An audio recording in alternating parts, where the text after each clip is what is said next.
Dear students, today we have a topic to talk about, that is story writing. It is very important as well as an easy topic comparatively, and it is evaluated in exam for 10 marks. And if we take care of few things, it's not difficult to score us 8 to 9 or even 10 marks out of 10. So let's talk about story writing. The very first thing, how a story writing is asked in a question paper. In question paper, it can be asked in three ways. Number one, story beginning with first two lines as shown here. Every day while returning from school, I saw an old man on the road, but one day I saw. So rest of the story, the examiner, the paper setter has left us to complete, and he has given these two lines, three lines in the beginning to give us an idea how we have to develop a story. The second way is story beginning with some gaps in lines.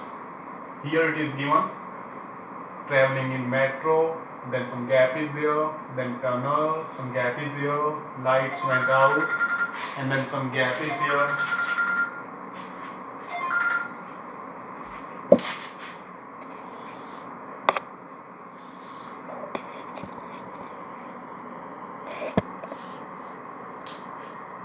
Panic, pushing each other, screams, horn, flashlights, and all men.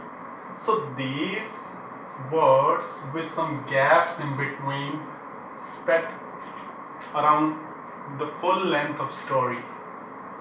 Traveling in metro, then gaps and tunnel.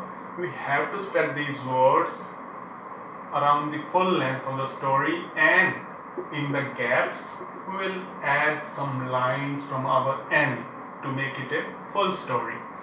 The third way is very simple, quite an easy way, that the examiner will ask us to write a story on any title or a moral.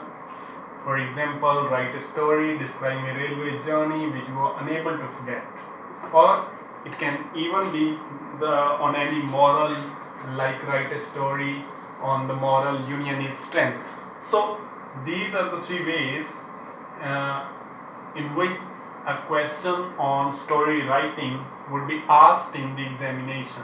So there can be anyone, and you have to complete the story using that particular way. Now next comes the point,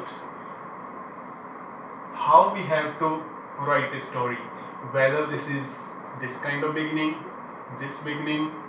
or this kind of question. We have to write the story using this statement of question, this statement of question, or this statement of question. We have to finish, but how we have to write a story. Students, a story would always have these four parts: beginning, then development of the story, one climax, and then an ending. Ending can be either happy or a sad ending. For example, if we take the example of this first beginning, every day while returning from school, I saw an old man on the road, but one day I saw. This is the beginning of the story, and we will keep developing it. For example, I saw that some crowd was around the place where the old man used to sit. Then I moved to the crowd. The people were pushing each other. Suddenly I saw that the old man was lying senseless on the ground, and some persons were trying to sprinkle some drops of waters. So we developed the story, and when we spoke, the old man was lying senseless on the ground, and some person was sprinkling some water drops on his face. This is the climax of the story. And next, the story will move towards the falling action.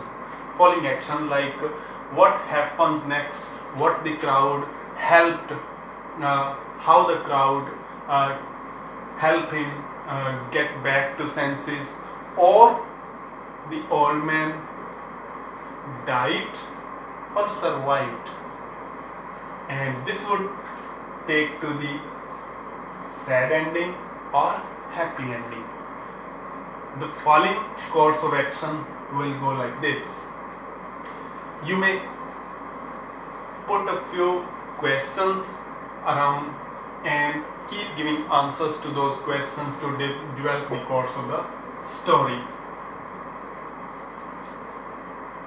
So this is the overall idea how we have to write a story. In whatever way the question statement is given in our question paper, we have to follow this pattern. Next, the very important part about writing a story. This tells us that we have to develop the entire story in past tense. We have to use only past tense. It can be the simple form of past, continuous form of past, past perfect continuous, or some modal forms which are used in past. We have to develop the story in this way. We don't have to use present tense. We have not to use, it is a main point to be keep in notice, that if we use somewhere the present tense or future tense, it will give a very bad impression, and obviously you will face the reduction of marks.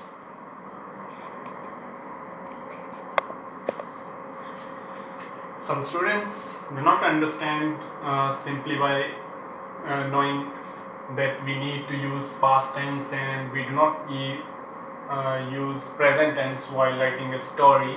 So here I am giving some sentence structures that you can use and that you cannot use. While writing a story, you may make use of verb's second form, and obviously in all sentence structures the subject will come before and the object will come after the sentence structure.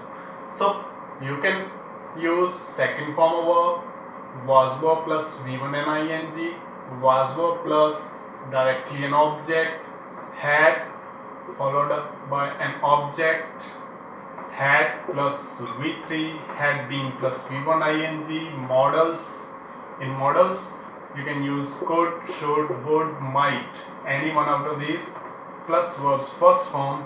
And if anybody know the use of passives, so passives of these all sentence patterns you can use while writing a story. But you cannot make use of simply first form of verb and first form of verb plus s and es. You cannot make use of these. You cannot make use your favorite sentence pattern, that is MR plus even an ing. You have not to mention even is MR while writing a story. You have not to use is MR plus object, has a plus object, has a plus V3. You have not to use these all. Has a been plus V1 and ing, you have not to use, and in future will shall plus V1 be used, but in story writing we have not to make use of this sentence pattern. And among modals we cannot use can, may, need, dare and a few others plus V1. We cannot make use of the all. And as regards the passives, we cannot use the passives of these sentence patterns as well. And some students might be getting what are the passives, so these all sentence structures. If someone knows let me make you clear at this point itself. If anybody knows the use of passive, then well and good. Make use of the passives wherever necessary using these sentence patterns, passives of these sentence patterns, and do not make use of the passives of these sentence patterns while writing a story. But if someone doesn't know what the passives are, then it is not a matter of worry, it is not matter of so getting concerned. Make use of these sentence patterns only, and you will be able to write a good story without making use of passives. And as regards the sentence patterns that you have not to use, these all sentence patterns, and if you don't know passive, then there is no point to make use of the passives of these sentence patterns. Finally, this is the story writing, and I wish you all that you must practice writing the stories. I wrote 3 statements in the first part when I was explaining the type of questions asked in question paper. So there were 3 statements. You have to practice writing a story writing on those 3 all statements and share your practice works on my number. That's all about story writing. Thank you, and if you have any doubt or question, get to me on my number. I will give you some solutions if you face any problem. Thank you.